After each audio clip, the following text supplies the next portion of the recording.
சிங்காசனத்திலே வீற்றிருக்கிற சர்வ வல்லமையுள்ள தேவனுக்கு மகிமை உண்டாவதாக. கிறிஸ்துவுக்குள் பிரியமான உங்கள் ஒவ்வொருவருக்கும் என் அன்பின் வாழ்த்துதலை தெரிவித்துக் கொள்கிறேன். இந்த நாளுக்கான கர்த்தருடைய வார்த்தை ஏசாயா 1:17 நன்மை செய்ய படியுங்கள், நியாயத்தை தேடுங்கள், ஒடுக்கப்பட்டவனை ஆதரித்து திக்கற்ற பிள்ளையின் நியாயத்தையும் விதவையின் வழக்கையும் விசாரியுங்கள். ஆமேன். கர்த்தர் இந்த வார்த்தையின் மூலமாக நமக்கு ஒரு ஆலோசனை சொல்லுகிறார். நன்மை செய்ய படியுங்கள் அப்படின்னு சொல்லி ஆண்டவர் சொல்லுகிறார். ஆமேன். அவருடைய பிள்ளைகளாக இருக்கிற இடத்துல கர்த்தர் விரும்புகிற ஒரு பெரிய காரியம் என்ன அப்படின்னு பார்த்தீங்கன்னா, நாம் நன்மை பிறருக்கு செய்ய வேண்டும் என்பதை கர்த்தர் அதிகமாக விரும்புகிறார். அதனால் நமக்குள்ள அது இல்லாததுனால, நமக்கு அது தெரியாததுனால கர்த்தர் நம்ம இடத்துல சொல்லுகிறார், நன்மை செய்ய படியுங்கள். படியுங்கள் அப்படின்னா அதை ஸ்டடி பண்ணணும். யார்கிட்ட இருந்து நம்ம நன்மை செய்ய ஸ்டடி பண்ண முடியும் அப்படின்னு நீங்கள் பார்த்தீங்கன்னா, நம்முடைய ஆண்டவர் எப்படிப்பட்டவராம்? அவர் நன்மை செய்கிறவராக இருக்கிறார். ஆமேன். அவர் துரோகிகளுக்கும் நன்றறியாதவர்களுக்கும் நன்மை செய்கிறவர் என்று எழுதப்பட்டிருக்கிறது. அப்போ அவர்கிட்ட இருந்து தான் நம்ம என்ன செய்ய முடியும்? இந்த குணாதிசயத்தை அதிகமாக கற்றுக்கொள்ள முடியும்.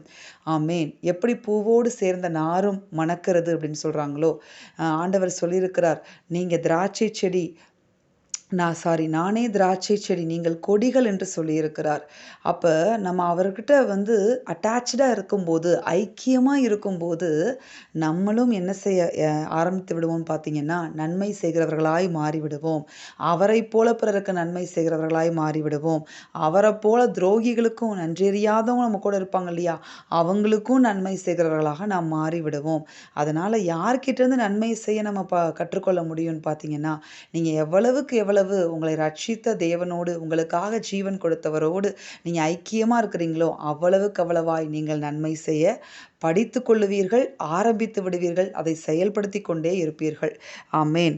பாருங்களேன், எதை பெரிய ஒரு நன்மையா ஆண்டவர் பார்க்கிறார் அவர் பார்வையில் அப்படின்னு பார்க்கும்போது, அந்த வசனத்துல பாருங்க, திக்கற்ற பிள்ளையின் நியாயத்தை என்ன செய்யணுமா? ஆதரிக்கணுமா. ஒடுக்கப்பட்டவர்களை ஆதரிக்கணும், விதவைகளின் வழக்கை விசாரிக்கணும்.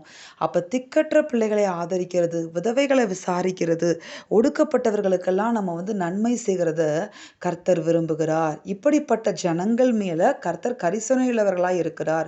உங்களை சுற்றி ஒடுக்கப்பட்டவர்கள் இருப்பார்கள், விதவைகள் இருப்பார்கள், திக்கற்ற பிள்ளைகள் இருப்பார்கள். அவர்களை தேடி சென்று நீங்கள் நன்மை செய்யும் போது, அல்லது சுற்றி இருக்கிற அவர்களுக்கு, உங்களை சுற்றி இப்படிப்பட்ட ஜனங்கள் இருப்பாங்க இல்லையா, அவங்களுக்கு நீங்க குறிப்பிட்ட நன்மைகளை நீங்க உங்க இருதயத்தில் ஏவுகிறதின்படி செய்யும் போது கர்த்தர் உங்க மேல மனமகிழ்ச்சியா இருப்பார், சந்தோஷமா இருப்பார். அவருடைய குணாதிசயத்தை நீங்க வெளியே காண்பிக்கிறீங்கன்னு உங்க மேல மகிழ்ச்சியாக இருப்பார். கர்த்தர் இதை நம்ம இடத்துல விரும்புகிறார். அவருடைய பிள்ளைகள் ஒவ்வொரு இடத்துலையும் இதை விரும்புகிறார். அவருடைய விருப்பத்தை நாம் நிறைவேற்றுவோம், அவருடைய இருதயத்தை சந்தோஷப்படுத்துவோம். அவர் நம்மை தொடர்ந்து ஆசிர்வதித்து, தொடர்ந்து நாம் இப்படிப்பட்ட நன்மைகளை செய்ய நம்மை பலப்படுத்துவார். நாம் செபிப்போமா? எங்கள் அன்பின் பரலோக பிதாவே, நீர் கொடுத்த அந்த வார்த்தைகளுக்காய் ஸ்தோத்திரம். இந்த வார்த்தையின்படி எங்கள் ஒவ்வொருவரையும் ஆசிர்வதிப்பீராக. பிறருக்கு நாங்கள் நன்மை செய்ய, விதவைகளை ஆதரிக்க, ஒடுக்கப்பட்டவர்களை ஆதரிக்க, நியாயம் செய்ய எங்களுக்கு உதவி செய்யுங்கப்பா. உம்மிடத்திலிருந்து நாங்கள் நன்மை செய்ய கற்றுக்கொண்டு நன்மைகளை செய்து கொண்டே இருக்க உதவி செய்வீராக. இயேசுவின் நாமத்தில் செபித்து ஜெயமெடுக்கிறோம் பிதாவே. ஆமேன். இந்த வார்த்தையின்படி இந்த நாளில் தேவன் உங்களை ஆசிர்வதிப்பாராக. ஆமேன்.